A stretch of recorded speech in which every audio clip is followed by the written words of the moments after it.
একটা কুকুরকে ধাক্কা মেরে পালিয়ে এসছে পুরো।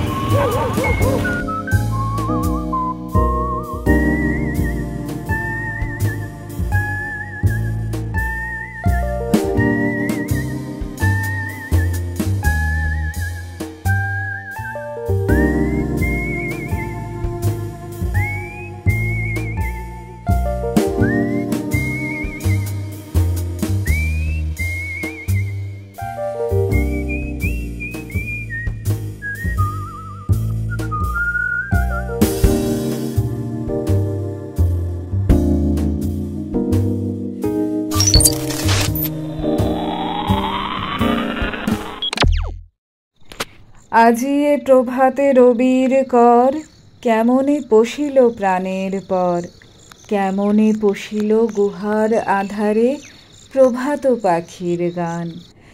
না জানি কেন রে এত দিন পরে জাগিয়া উঠিল প্রাণ, জাগিয়া উঠিছে প্রাণ। আমি ঢালিব করুণা ধারা, আমি ভাঙিব পাষাণ কারা, আমি জগৎ প্লাবিয়া বেড়াবো গাহিয়া আকুল পাগল পাড়া। কেশ এলাইয়া ফুল কুড়াইয়া, রামধনু আঁকা পাখা উড়াইয়া, রবির কিরণে হাসি ছড়াইয়া দিবরে পরাণ ঢালি। শিখর হইতে শিখরে ছুটিব, ভূধর হইতে ভূধরে লুটিব, হেসে খল খল গে কল কল তালে তালে দিব তালি।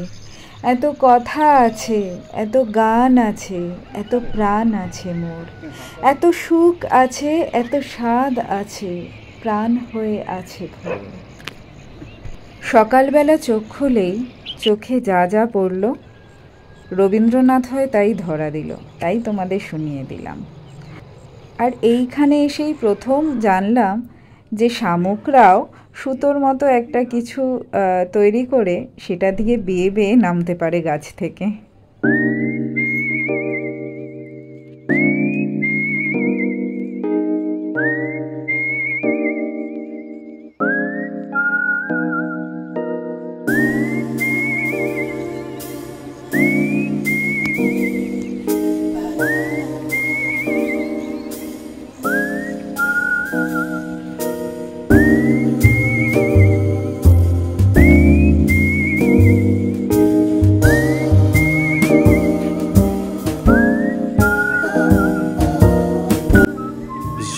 থেকে নামার একটা সিস্টেম, আর যার ফুড স্টেপ ফলো করছে এই ছোট্ট বাচ্চাটা।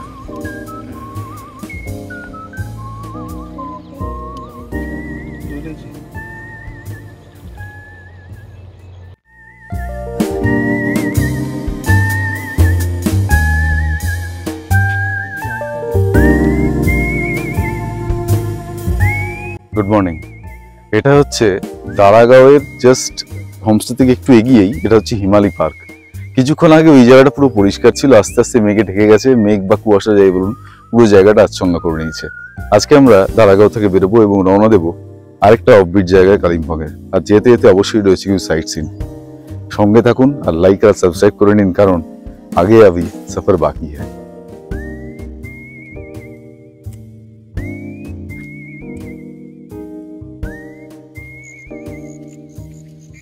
আন্টি আমাদের চা দিয়ে গেলেন সকালের।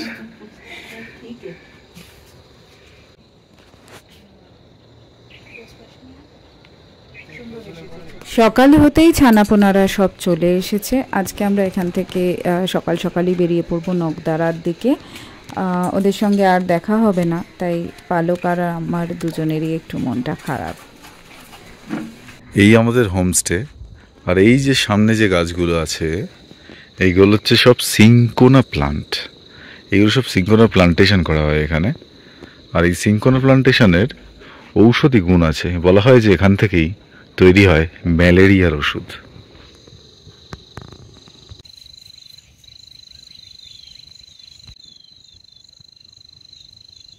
এই গ্রামে একটা লক্ষণীয় বিষয় আছে, এই যে জলের উপর থেকে বৃষ্টির পর নেমে আসে, প্রপার এই চ্যানেলাইজ করে এরা পুরোটা ড্রেন আউট করে দেয়, করে দিয়ে এই যে এইখান দিয়ে ড্রেন আউট হয়ে গিয়ে নিচে নেমে যায়। এটা একটা বাড়ি। আর এইটা হচ্ছে আমাদের হোমস্টে, যেখানেও এই যে জলগুলো যে বাড়ির ছাদ থেকে নামবে, নামার পরেই প্রপার এখান থেকে ড্রেন আউট হবে, ড্রেন আউট হয়ে এই যে মাটির নিচে চলে যাচ্ছে। প্রপার কিন্তু এরা ড্রেনেজটা ঠিক রাখে পাহাড়ে। সেই জল এইখান দিয়ে পড়ে এইখান দিয়ে এই যে গাছগুলো আছে এই গাছের এখানে চলে যাচ্ছে। দাঁড়াগাঁও জায়গাটা তো খুবই সুন্দর, আর এই যেখানে আমরা আছি এই কটেজটা ওটা তো অসাধারণ। মানে সামনে পুরো ভিউটা এত সুন্দর, আমার তো এখান থেকে যেতেই ইচ্ছা করছে না, সত্যি কথা। মানে 2-3 দিনের জন্য যদি আপনারা মানে রিল্যাক্সের জন্য চান তো এখানে অবশ্যই আসবেন। খুব মনটা পুরো ভালো হয়ে যাবে, সব শরীরের ক্লান্তি সব কিছু দূর হয়ে যাবে। খুব ভালো জায়গা, দারুণ। আমার ঘুরতে ভালো লেগেছে আর ডগিদের আদর করতে ভালো লেগেছে। এখানে ভিজিটার্স বুক দিয়ে গেছে, যেখানে হচ্ছে collect the memories, leave the footprints. মানে হচ্ছে এখানে ফিডব্যাকস দিতে হবে, যারা যারা এসছে সবার ফিডব্যাকস এখানে লেখা আছে। দেখি পালক সরাও, আস্তে আস্তে আস্তে তোরা না, অনেকেই এসছে, প্রচুর এসছে, প্রচুর।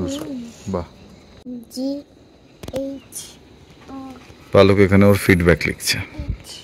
কোষ সংঘমিত্রা নিজের ফিডব্যাক লিখছে। আমাদের ব্রেকফাস্ট। হ্যাঁ হ্যাঁ পালক দাঁড়াও।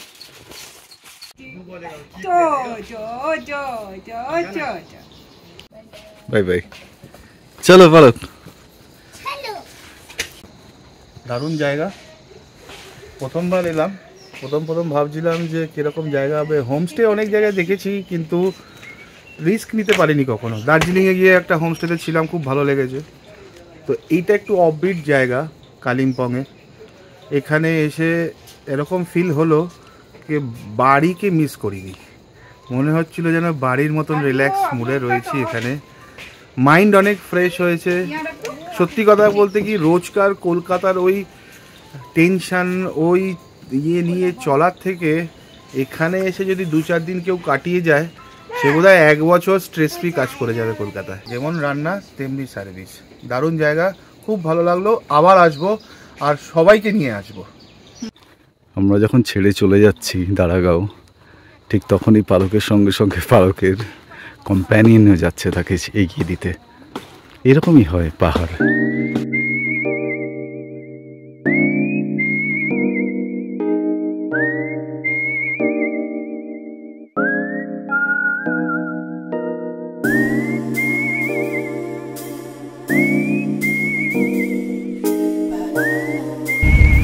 আমরা বেরিয়ে পড়েছি এখন নকদারার দিকে।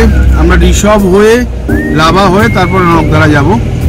রাস্তা আপনারা দেখতে পাচ্ছেন, সামনে ভিজিবিলিটি এত লো, মানে কুয়াশা বলবো না, আমরা কলকাতায় কুয়াশা বলি, এখানে মেঘে চারিদিকে ভর্তি। রাস্তায় নেমে এসছে মেঘ, যেটা আমাদের ইচ্ছা হয় যে মেঘে ভেসে যাই। সেই মেঘে ভেসে আমরা নকদারার উদ্দেশ্যে রওনা দিয়েছি।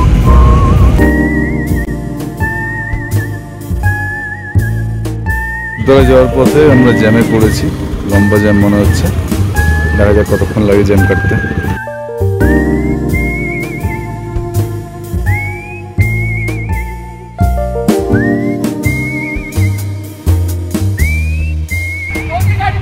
এই প্রথম পাহাড়ে ঝগড়া দেখলাম, ধাক্কা লেগেছে মনে হয়, সেই নিয়ে ঝগড়া হচ্ছে। পাহাড় যে কতটা রহস্যময়ী আর মোহময় তা মনে হয় বর্ষায় পাহাড়ে না এলে ধরা পড়ে না। প্রতিটা বাঁকে বাঁকে পাহাড়ের মধ্যে ছড়িয়ে থাকা জঙ্গলে নতুন নতুন রূপ ধরা পড়ছিল। এই এক্ষুনি মেঘে সাদা হয়ে রয়েছে চারিদিক, পরের মুহূর্তেই আবার ঝকঝকে সবুজ চারিদিক। বর্ষায় পাহাড়ে আসার ডিসিশনটা মন্দ ছিল না। আমরা এটা ভাবছিলাম যে মানে বর্ষাকালে পাহাড়, এটা নিয়ে একটা সংশয় ছিল সবার মধ্যে, যে আশাটা কতটা কি হবে না হবে। ডেফিনেটলি কয়েকটা রুটস বন্ধ আছে, প্ল্যানস বিভিন্নভাবে চেঞ্জ হচ্ছে, বাট এই একটা থ্রিলিং, একটা অ্যাডভেঞ্চার, যে কি হবে পর মুহূর্তে এই পুরো বললে এই রোদ রোদ রোদ, 15 মিনিটের মধ্যে রোদ কোথায়, মেঘ মেঘ মেঘ। মানে চূড়ান্ত ভাবে বাজি ধরবেন এবং বাজি যখন তখন হারবেন আপনি। তবে হ্যাঁ, বর্ষায় পাহাড়ে এলে যে কোনো মুহূর্তে ট্যুর প্ল্যান চেঞ্জ হতে পারে, তার মানসিক প্রস্তুতি থাকা ভালো। কারণ আমাদের যাওয়ার কথা ছিল ছোটা মাংবায়, কিন্তু সেই রাস্তায় ধস নামায় হ্যাপি রোডের মৃন্ময় আমাদের সাজেস্ট করে যে তাহলে তোরা নকদারা চলে যা। তো এই রকম ইম্প্রোভাইজেশন কিন্তু বর্ষায় হতেই পারে, এই মানসিকতা নিয়েই পাহাড়ে যেতে হবে। আর এই পাহাড়ে যাওয়ার সময় যেটা ঘটলো, সামনের ওই গাড়িটা একটা কুকুরকে রাস্তার মধ্যে ইচ্ছে করে ধাক্কা দিয়ে, আমি জানি না, আমার সাহস ছিল না নেমে কুকুরটাকে দেখার। ওখানকার স্থানীয় ছেলেরা এসে কুকুরটাকে শুশ্রূষা করে, কিন্তু ড্রাইভারটি ইচ্ছাকৃতভাবে ধাক্কা মারে। তো আমরা খোঁজেছিলাম যে কোথাও পেলে আমরা ড্রাইভারের সঙ্গে কথা বলবো যে কেন এরকম করেছে। তো আমরা নেক্সট হল স্টেশনে এসে এই গাড়িটা আর ড্রাইভারের দেখা পেলাম। গাড়ির নাম্বার হচ্ছে, এই গাড়িটা লাওয়া যাওয়ার পথে একটা কুকুরকে ধাক্কা মেরে পালিয়ে এসছে পুরো। সিকিমের গাড়ি SK010716।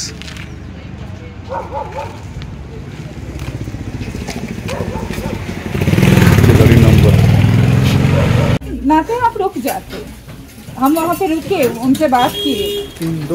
ড্রাইভারের সঙ্গে কথা বলার সময় আমরা কিন্তু কোনো রকম তার চোখে মুখে অনুতাপ দেখতে পেলাম না, বরং একটা অ্যাডামেন্ট অ্যাটিটিউড দেখতে পেলাম। আমাদের গড়পড়তা জীবনে প্রাণের দাম কি এতই তুচ্ছ হয়ে গেছে?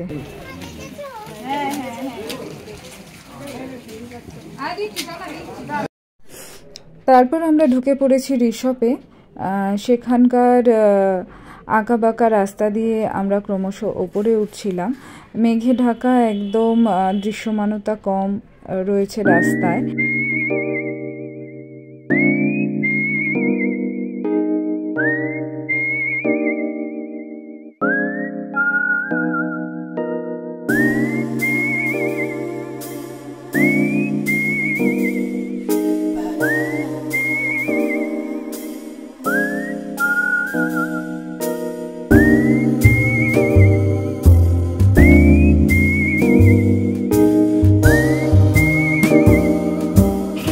প্লাস্টিক ফ্রি জোন, সত্যিই তো। প্রকৃতিকে যদি রাখতে হয় তাহলে প্লাস্টিককে তো বর্জন করতেই হবে। আর এটা হচ্ছে ঋষভ যাওয়ার পথের রাস্তা, একদম ঘন মেঘ পাইন ফরেস্টের মধ্যে দিয়ে গেছে। যেখানে তাকাবেন অত্যন্ত মনোরম ভিউ, মানে এত ডেন্স ক্লাউড।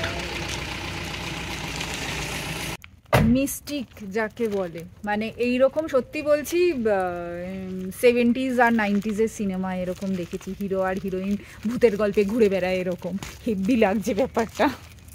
চ নামবো আমরা, এখানে দু একটা ঘোস্ট থাকতেও পারে, চ দেখা করে আসি।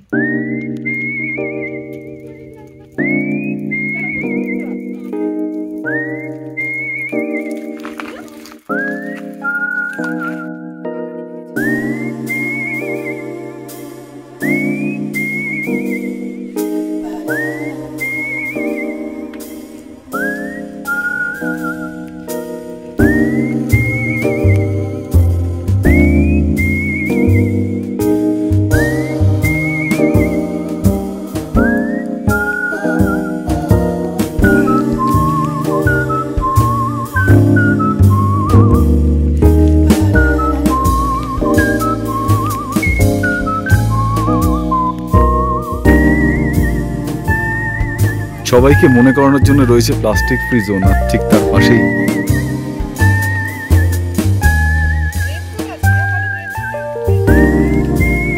সঙ্গমিত্রাকে চোখে কামড়ে দিয়েছে। রক্ত দেখ, রক্ত। এই কামড়াতে ব্যথা লাগে নাকি? কামড়ালে কিছু কামড়াচ্ছে? কামড়াচ্ছে তো, রক্ত টানছে, লাগবে না? সঙ্গমিত্রার মোজার মধ্যে জোঁক। এই সঞ্জয়, ওকে একটু ঢুকিয়ে নাও তো, জোরে বৃষ্টি পড়ছে, ওকে একটু ঢুকিয়ে দাও ওইদিকে গিয়ে। প্রকৃতি সব বোঝে, হ্যাঁ। তারা দেখেছে যে আজীবন যে মানুষটা রক্ত শুষে যাচ্ছে একজন, তার রক্ত শুষতে হবে, তাই এই যে যোগ পাঠিয়েছে সঙ্গমিত্রার পায়ে। এই যে তুই ওখানে দাঁড়াস না, ওখানে আছে কিন্তু 32 সবার কখন চুপটি করে উঠে যাবে বুঝতেও পারবি না। ঈশিতা পা ঘষে যাচ্ছে আর এদিক ওদিক ও তো হাঁটু অব্দি জুতো পরেছে, ওর তো জোকের জঙ্গল হয়ে যাবে যদি ঢুকে যায়। জোকগুলো মোটা হয়ে গেছে দেখেছিস আমার রক্ত খেয়ে।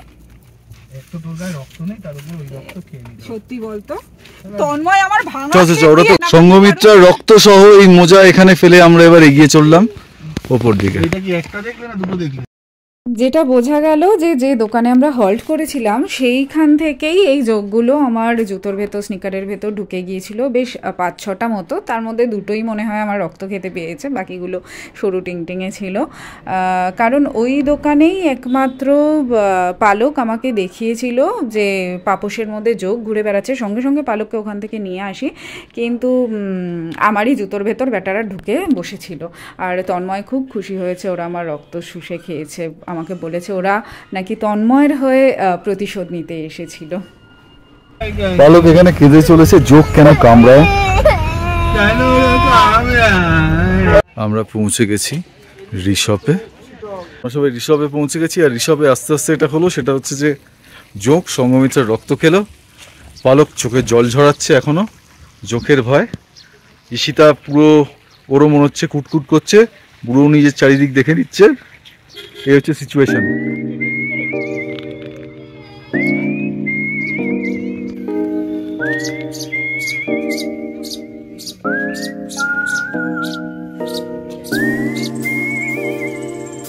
মেঘে ঢাকা, কুয়াশায় ঢাকা ঋষভ। আর এখানে প্রচুর টেলারিং বার্ড ঘুরে বেড়াচ্ছে, আমি জানি না আসছে কিনা। আলোক অবশেষে চোখের ভয় কাটিয়ে সঙ্গমিত্রা কনভিন্স করে নেমেছে, কিন্তু সে এখনো কেঁদে যাচ্ছে। সে গাড়ি থেকে নামতে চাইছিল না, চোখের ভয়। সঙ্গমিত্রার রক্ত যে শুষে খেতে পারে, সে কি না কি করতে পারে বলে ওর ধারণা হয়েছে। সত্যিই তো। পালক কেন কাঁদছে? যে চোখ মায়ের রক্ত শুষে খেতে পারে সে কতই না ডেঞ্জারাস হতে পারে, এইভাবে কাঁদছে। বলছে বাবার রক্ত খেতে ঠিক আছে, এ তো মায়ের রক্ত খাচ্ছে, এ তো আরো ভয়ঙ্কর। সুন্দর জিনিস করা হয়েছে যে যত্র যত্র প্লাস্টিক ফেলবেন না, plastic bottle booth, throw plastic bottle inside. সেই মতো সবাই এখানেই প্লাস্টিক ফেলে, কারণ এটা প্লাস্টিক ফ্রি জোন। যেটা বলছিলাম প্রকৃতি কতটা সুন্দর। এখানে একটা পোকা আমি দেখতে পেয়েছি, আমি জানি না ক্যামেরায় সেটা তুলতে পারবো কি না।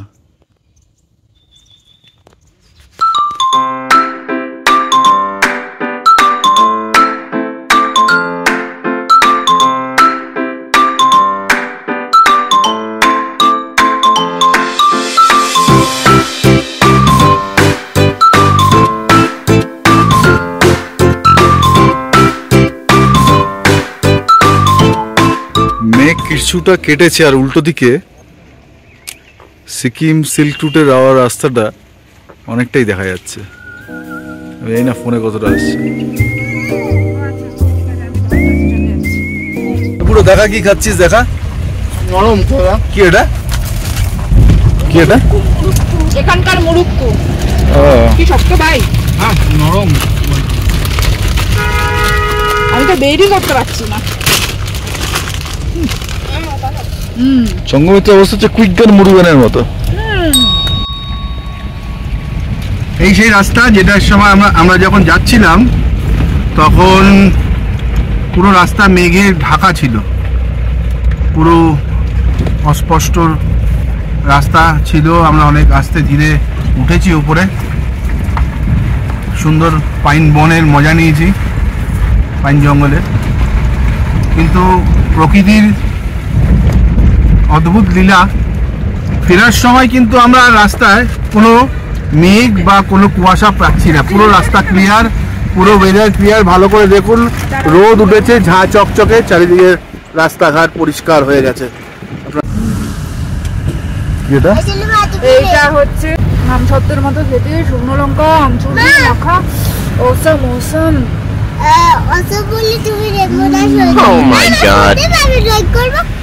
টিপ টিপ করে বৃষ্টি পড়ছে, আর আমরা চলে এসেছি এখন লাভা মনেস্ট্রিতে। আর এই যে পেছনে ঈশিতা, পালক, সঙ্গ সব আসছে। Lava monastery.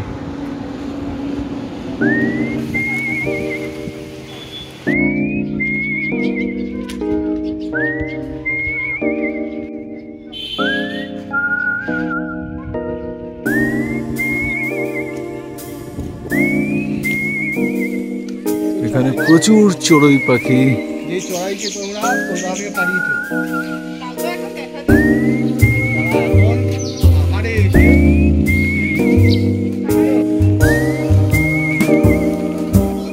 চুপ চুপ চুপ, হামিং বার্ড।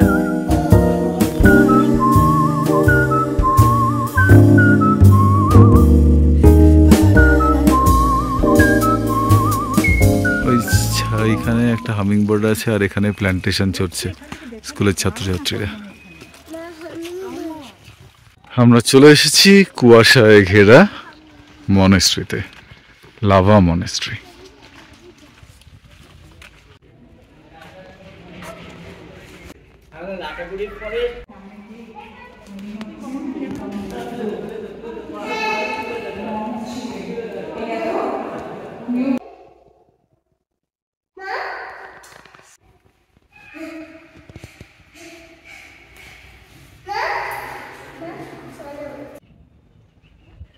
এটা হচ্ছে লাভা মনেস্ট্রির ওপর থেকে মেঘগুলো ভেসে ভেসে যাচ্ছে এপাশ থেকে ওপাশ। কখনো বৃষ্টি পড়ছে, আবার থেমে যাচ্ছে, মুহূর্তের মধ্যে ওয়েদার চেঞ্জ হয়ে যাচ্ছে।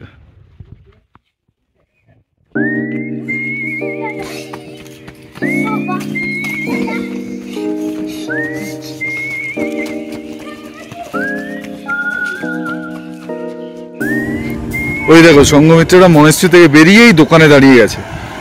দেখি তো ব্যাটারা কি কিনছে। কি নিচ্ছ? ও পালক পপ নিয়েছে। কি নিচ্ছ? ওই इधर ले ओ और वो कैंडी নিয়েছে। আমি একটা এটা ये वाला दीजिए ना, ब्लैक वाला मुझे। हाँ अच्छा ये वाला क्या है? मैं बहुत देख रही हूँ। छुरपी दल्ले কি এটা? লঙ্কা লঙ্কা দল্লে এখানকার নেপালি লঙ্কা। হ্যাঁ লঙ্কার আচার। হ্যাঁ আর লঙ্কাও নিয়েছি। বুড়ো আখরোট নিচ্ছে। আমিও ভাবছি আমার ছেলেটার জন্য একটু আখরোট নিই। अच्छा ये ऑरेंज वाला भी एक दे दीजिए ना।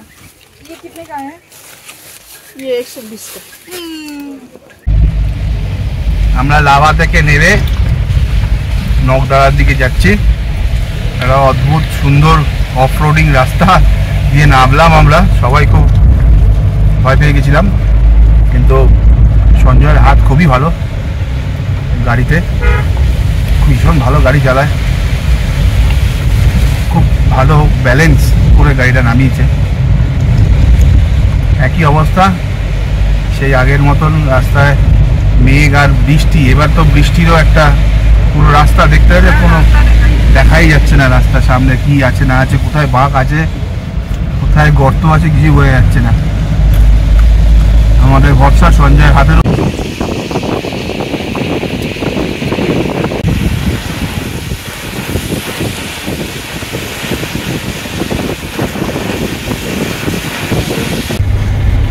4 বছর গাড়ি চালিয়েছিলাম জিপসি জঙ্গল সাফারি, যেটা আমাদের গরুমারা জঙ্গলে হয়।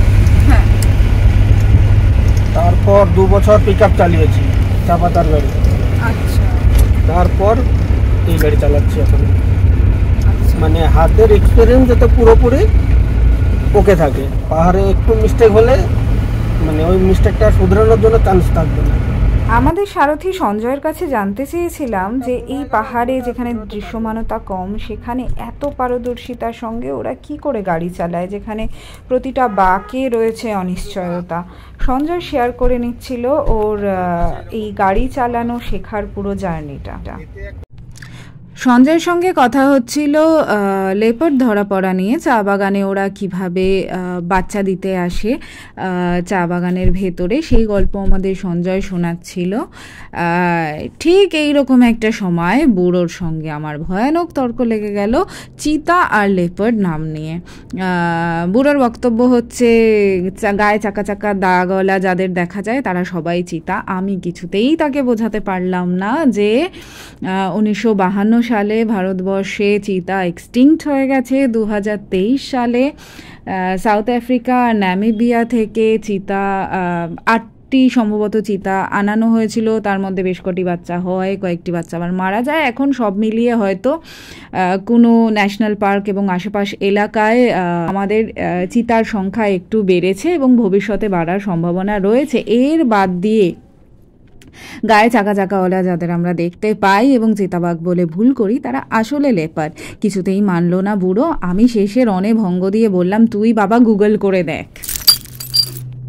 আমি তো সবই দেখা আমার, যেমন লেপার্ড, হাতি, বাইসন, হরিণ, গন্ডার, ময়ূর, সাপের মধ্যে সব সাপই দেখা, যেরকম কিং কোবরা হইলো, পাইথন হইলো। পাইথন কোথায় দেখলে? পাইথন আমাদের বাড়ির পাশে চা বাগানে। আচ্ছা, মানে মালবাজার? মালবাজার না, মূর্তি। মূর্তি, আচ্ছা। ছিল 22 ফুটের ছিল পাইথনটা, মানে দাদা লেজটা যে ধরেছিল পাইথনটার, মানে দাদাকে টেনে নিয়ে যাচ্ছে, একজন আটকানো যাচ্ছে না, এত বড় ছিল। কি করলে দিয়ে দিলে? হ্যাঁ, ওটাকে ধরে ফরেস্টের আন্ডারে দিয়ে দিয়েছে। আমাদের যত সাপ ধরা হয় সব ফরেস্টের আন্ডারে দিয়ে। সাপ ধরতে বলতে কিং কোবরা ছাড়া বাকি সাপ ধরা যায়। কিং কোবরা ধরতে গেলে ট্রেনিং ছাড়া ধরা যাবে না। সঞ্জয়ের ঝুলিতে রয়েছে এরকমই সব নানান রোমহর্ষক ঘটনা। সেই সব শুনতে শুনতে আমরা ঢুকে গেলাম নকদারা। আমাদের বলা হয়েছিল যে হোমস্টেতে আগে না গিয়ে নকদারা লেকটা ঘুরে আসতে, তার কারণ এখানে প্রচণ্ড বৃষ্টি হচ্ছে এবং মেঘ জুড়ে রয়েছে, ফলে এখন যখন আকাশ পরিষ্কার এটাই সব থেকে ভালো সময় লেক। আমরা পৌঁছে গেছি নকদারা বোটিং লেক। আর পালক আর সঙ্গমিত্র আসা মানেই তো কুকুরটা চলে আসবে। সঙ্গমিত্রা যেভাবে ব্যাগ থেকে বিস্কিট বার করছে আর পুরো রাস্তা জুড়ে কুকুরদের খাওয়াচ্ছে, আমার ধারণা 5-6 কিলো বলে সুটকেসে বিস্কিটই নিয়ে এসছে।